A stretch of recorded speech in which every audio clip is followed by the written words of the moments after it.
انا عارفه مش هتصدقيني غير لما تجربي وصفه النهارده. حاجه كده فوق الخيال. اسرع مخلل في العالم هتعمليه.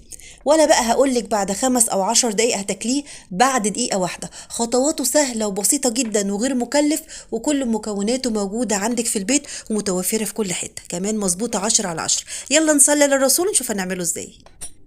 لسه جايه من بره بقى وجايبه شويه ليمون تحفه كتير ورخيص في السوق، وشويه فلفل حار على بارد، وربطه النعناع دي لزوم بقى كوبايه الشاي اظبط بيها دماغي بعد الفطار او الغدا او العشاء، ملهاش علاقه بالوصفه اصلا. ونص كيلو جزر. اول حاجه بنغسل الليمون كويس جدا جدا كذا مره تحت الميه الجاريه، وضفت حله على النار مليت نصها ميه وسبتها تغلي. وبعد كده هنبدا نسلق الليمون. شرط نجاح بقى الوصفه دي اول حاجه اختيار الليمونه تكون كبيرة وصفرة وقشرتها ناعمة. ما تختاريش ابدا الخضرة الصغيرة اللي قشرتها خشنة، بتكون مرة جدا جدا، نسبة المرارة عالية فيها.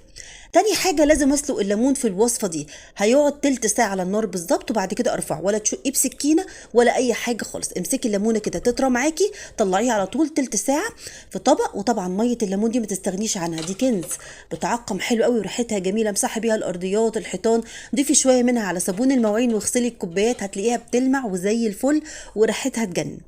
طلعت بقى الكميه كلها واشيل البوتاجاز كده وانضف حواليا، واجيب ميه من الحنفيه عادي خالص، اغطي كميه الليمون واسيبه منقوع شويه عشان حاجتين. اول حاجه اتخلص من اي مراره متبقيه، اضمن يعني ما يكونش في حاجه، وكمان اوقف عمليه التسويه عقبال ما نخلص باقي الحاجات اللي ورانا. الجزر هبدا ابشره نص كيلو على كيلو الليمون من الجزر، حلو قوي يعني مش اكتر، لكن ينفع اقل، ممكن ربع كيلو. انا خدت يعني النص كيلو مش كله، سبت جزرايه الحقيقه كانت ايدي وجعتني من البشر. ده شكل الجزر بعد ما بشرته.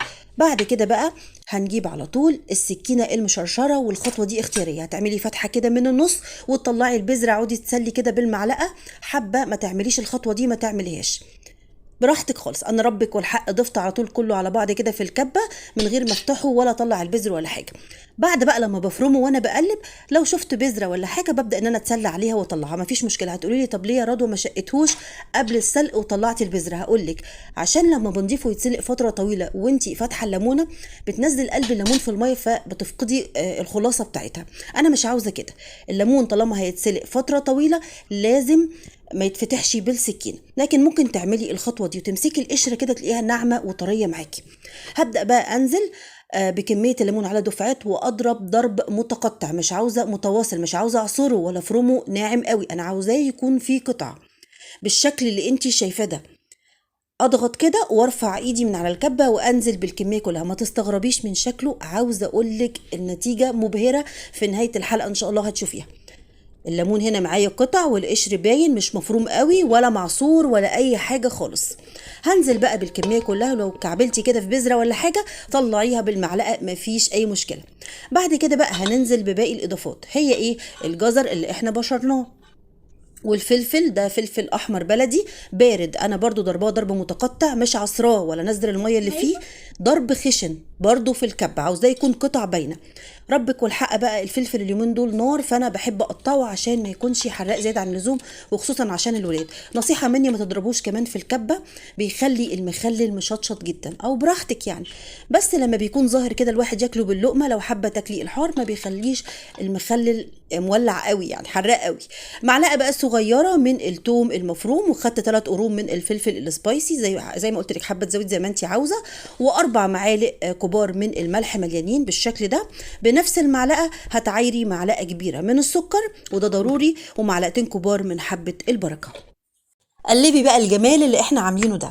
انا هنصحك نصيحه، لو حابه تعملي المخلل ده وتكليف ساعتها، اوعي ما تسلقيش الليمون، لا لازم يتسلق ويتنقع شويه في الميه عشان ما تخلصي من المراره بتاعته، وتيجي بقى تشتكي لي وتقولي لي يا رضوى المخلل كان مر. انا عاوزاكي تلتزمي بكل الخطوات. شايفين بقى اللوحه الفنيه؟ البرطمانات لازم تكون معقمه وجافه، والملح برضو نلتزم بيه، كان مظبوط قوي. انا بالنسبه لي اي مخلل ملح فيه قليل بيكون كارثه، بيفسده. لو اكتر احلى من ان هو يكون قليل. هملى بقى البرطمانات لحد الاخر، وبعد كده بقى هنجيب الخل بتاعنا ونعاير على كل برطمان 3 معالق كبار من الخل. الخل بيدي الاجزه جميله وماده حفظ حلو قوي. ما تضيفيش العصير ليمون ولا حاجه، هو مهري ليمون، هو مخلي الليمون اصلا. عندي بقى من نص كوبايه لكوبايه ربع من الزيت، يفضل زيت زيتون، مش عندك زيت عباد او ذره نوعيه كويسه. هبدأ بقى أقسم الزيت، ما ضيفوش الكمية كلها، شوية بشوية كده، وأدي تقليبة وأغلف الليمون جوه البرطمان بالخل وشوية الزيت، يعني أكنك بتقلبيه جوه البرطمان.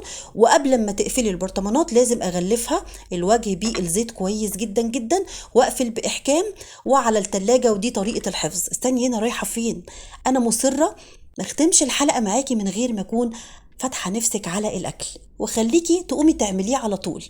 بعد دقيقة هتاكلي منه زي ما قلتلك، مخلل في ثانية إلا ثانية. قليت بقى شوية طعمية مع بطاطس وبتنجان، وعملت طبق فول، وجبت بقى العيش البلدي، وكده عملنا أحلى وأسرع مخلل في العالم ممكن تاكلوه. الوصفة دي بجد عبقرية، لازم تجربوها بكل التكات والملحوظات اللي قلتلك عليها. هتاكلي صوابعك وراها إدمان، مش هتبطلوا تعملوا. حتى كان مش حراق قوي، وملحه مظبوط، كل حاجة فيه كانت 10 على 10. جربوه، مستنية رأيكم فيه. استودعكم في أمان الله وبالهنا.